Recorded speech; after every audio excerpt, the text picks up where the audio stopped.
في مستشفى قديم مهجور على أطراف المدينة. الناس بتحكي حكايات عن أصوات غريبة بتسمع بالليل، وعن أشخاص دخلوا المكان وما رجعوش. ليلى، بنت بتحب المغامرة وما بتخافش بسهولة، قررت تدخل المستشفى مع 3 من أصحابها: سامي، ماجد، ومريم. كانوا عايزين يثبتوا إن كل الحكايات دي مجرد خرافات. أول ما دخلوا، ريحة العفن والغبار خنقتهم، وأصوات الرياح وهي بتخبط في الشبابيك المكسورة عملت جو مرعب. المكان كله كان ظلام إلا ممر واحد، منور بنور أبيض باهت كأنه جاي من مصابيح قديمة، رغم إن الكهرباء مقطوعة عن المستشفى من سنين.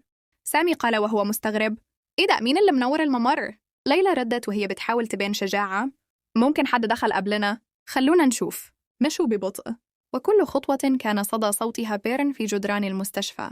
فجأة شافوا على الحيطان ظلال بشرية بتتحرك، كأن في ناس واقفة حواليهم، لكن الممر كان فاضي. ماجد همس وهو بيرتعش: في حد ماشي ورانا، أنا سامع أنفاس. التفتوا بسرعة لكن ما فيش حد.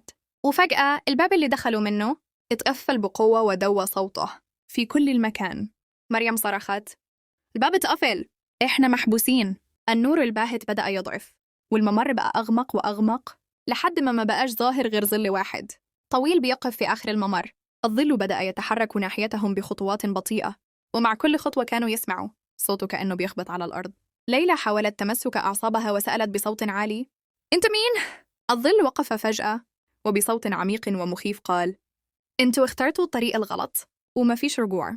وقبل ما يصرخوا أو يتحركوا، النور انطفى تماماً، والمكان غرق في ظلام دامس، ومعه اختفى صوتهم كلهم.